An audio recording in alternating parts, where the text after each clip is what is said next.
Hello lovelies, it's Reese, and today I wanted to do something Christmas related.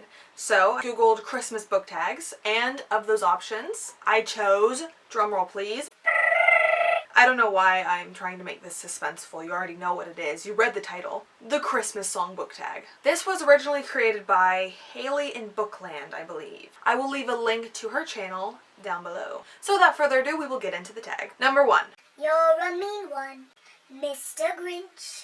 Name a villainous character you couldn't help but love. I would have to choose Maven from Red Queen because Victoria Aveyard just wrote him in a way that you fell in love with him in a way. I don't know, I did. I really liked his character up until he betrayed Mare. That was heartbreaking. I don't know how he turns out later because I've actually only read Red Queen and half of Glass Sword. I haven't read any of the other books, so I don't know if he gets worse. But judging off the fact that I've only ever read the first book, I think that Maven was a villainous character that I couldn't help but love. Number 2. All I want for Christmas is you. Which book do you most hope to see under your Christmas tree? That is very easy. I want 10 Blind Dates by Ashley Elston. I believe that's by her. I'll leave it right here next to my face so you can see it. I love fluffy contemporaries and I am a hopeless romantic. I just love reading those types of books. I mean, this book, 10 Blind Dates, her family sets her up on a bunch of dates, so that could either go great or horribly wrong. So I think it's going to be very funny too. Number 3. Rudolph the red-nosed reindeer. Name a character that overcomes major obstacles and learns to believe in themselves. Now that one was tricky. I mean, I know lots of characters have done this, but I could not rack my brain, whatever, to remember which character did this. But I decided to go with Ruby from The Darkest Minds because she was not sure of herself at all and she was scared of her ability and she didn't want to use it ever. And she overcame a lot of things and then she did learn to believe in herself and she was more sure of who she was and how to use her abilities. Number 4. Santa Claus is coming to town. This has 2 parts. A, which character do you think would be on the top of the naughty list? All the villains. That was a good answer, right? No, I'm just kidding. If I was to seriously pick one, Clancy from The Darkest Minds again. He was pretty awful. Yeah, he was pretty awful. Yeah. And the second part, B, who would be on the top of the nice list? Now, there's a lot of nice list characters, but I was having a hard time thinking of who was really nice because there's a lot of good characters that have lots of bad tendencies or flaws. And I think that Thomas from The Maze Runner would be at the top of the nice list. He did a lot of things that were right. He put others before himself and it was always for the greater good. Number 5. Frosty the Snowman. Which book just melts your heart? Okay, that one's easy too. That would be The One by Kira Cass. That book, it was so good. It's when America discovers that she doesn't love Aspen that way anymore, and she does love Maxon and she wants to marry him. So many things go down. There's so many emotions. The One was just really, really good. I mean, if you've read it, then you know. I don't want to spoil it too much.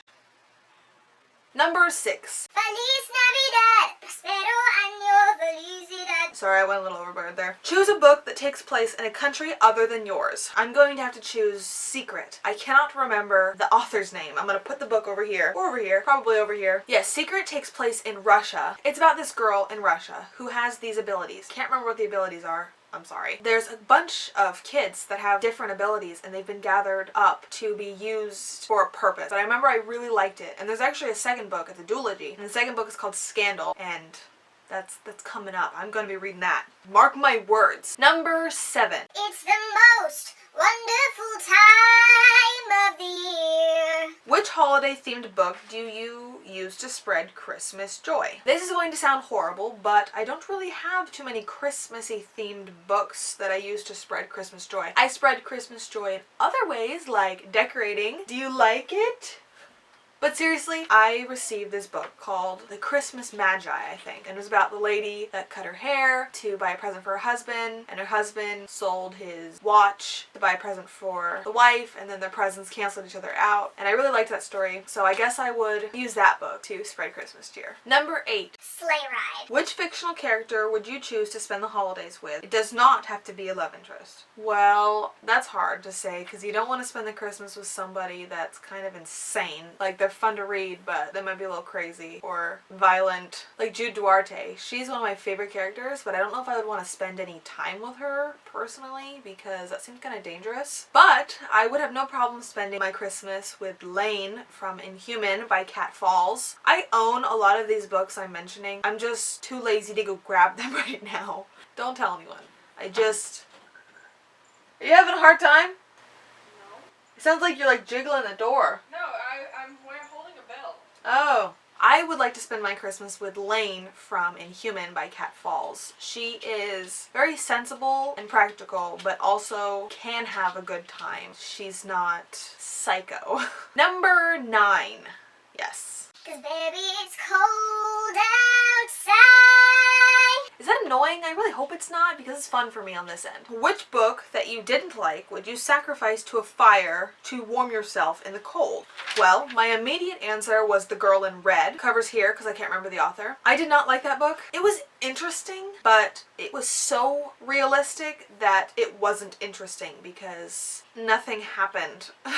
It was just her surviving in the apocalypse. There's already this disease that's wiped out a lot of people. And then separate from the disease, there's this alien that's been using people's bodies as like incubation pods. I'm not even sure what. But once she finally comes to it in the book, she just walks the other way. She's like, I don't care. The government can deal with this. I'm leaving. and that was very realistic. Like if I was stuck in a situation like that, I would not go follow it back to its base and figure out what the heck it is. I would hightail it in the opposite direction and hide in a bunker in the ground until everything was safe. So it was very realistic, but nothing interesting happened. There was no conflict really, so it was kind of boring to read. I would say that that's the one I would throw in the fire to keep myself warm first, but it actually has a few tips in it that might actually be useful if for some reason you were in a situation where you needed to keep warm outside. So if you needed to survive, I might actually keep that book because it might help me. Maybe I would just rip those pages out. If I didn't rip pages out, I would actually sacrifice Uglies by Scott Westerfield. I hated that book. Next question. Number 10. Do you hear what I hear? I would sing this, but I actually don't know what song this is, so yeah. Which book do you think everyone should read? Okay, buckle up because we're gonna be in here for a while. I'm just kidding, I'm gonna keep it short. This is probably my favorite question. So I would recommend technically 3 books. 2 of them are a duology. I've already mentioned this book, but Inhuman by Cat Falls and its sequel Undaunted. They are so good. I actually, when I first read it, I thought it was a zombie book, but it's not. It is set in a dystopian world, or a post-apocalyptic. I don't know if there's a difference. I know there is, but anyway, where the outbreak that happened was like mutated animals, I guess. It's a disease called Ferrer or Ferre or something, but it's like feral. And these animals bite you, you start to turn into this animal. So, you grow fur, you grow talons, you get all animaled up. I don't have another way to explain it. The world, the United States has been cut off. The western half is the safe part, and the eastern half has been ravaged and deserted. And there are little communities of people that live out there because not everyone was able to make it into the safe cities. There's a whole story there and it's so good. And actually when I read the first book, I had to wait 5 or 6 years for the second book to come out. So I was left on that cliffhanger forever. And the book just came out I think this year, and I was finally able to read it and have it concluded, and I was able to move on emotionally. It is still to this day one of my favorite series. The second book that I would actually like everyone to read is, I'm actually going to grab this one because I love it so much. Once I finished talking about the book that I'm about to tell you, I checked the camera because I had this gut feeling that I should check to see if it was still recording. And it wasn't, so I'm gonna have to talk about this book like I didn't already talk about it, so bear with me. And that book is none other than This Is Our Story by Ashley Elston. I absolutely love this book. It is a murder mystery. It's a young adult murder mystery. 5 boys go out into the woods and only 4 come back. We don't know if the friend was killed in accident or murdered in cold blood. Throughout the story, little clues are placed in, and it's like, who did it? Did he do it? Did he do it? He looks really guilty. I mean, even up till the very end, you don't know who it is. Once you find out who it is, the clues that were placed all make sense. So it's not like out of nowhere this person did it. It just did such a good job. And there's other things that go on too, and it was just so good. And if I could read a book over again without knowing the outcome, This Is Our Story is one of them. And that is it for the Christmas song book tag. I know I'm cutting it super close to Christmas. I mean, Christmas is like right around the corner. And then for those of you that watch this video, it'll probably be after Christmas. But it sounded fun and I do what I want. as long as it's okay with you guys. I tag everyone, but I did in particular want to tag these two channels that I found while surfing through channels the other day. They are Books with Eleni. I'm sorry if I'm getting your name wrong, but I will link her channel down below, as well as Andrew Reads. I just really like their channel and I'm going to tag you guys. It'll probably be too late and you might not be able to do it, but I wanted to give you guys a shout out because I really liked your channels. Thank you very much for watching my video and I will see you guys next time. Bye!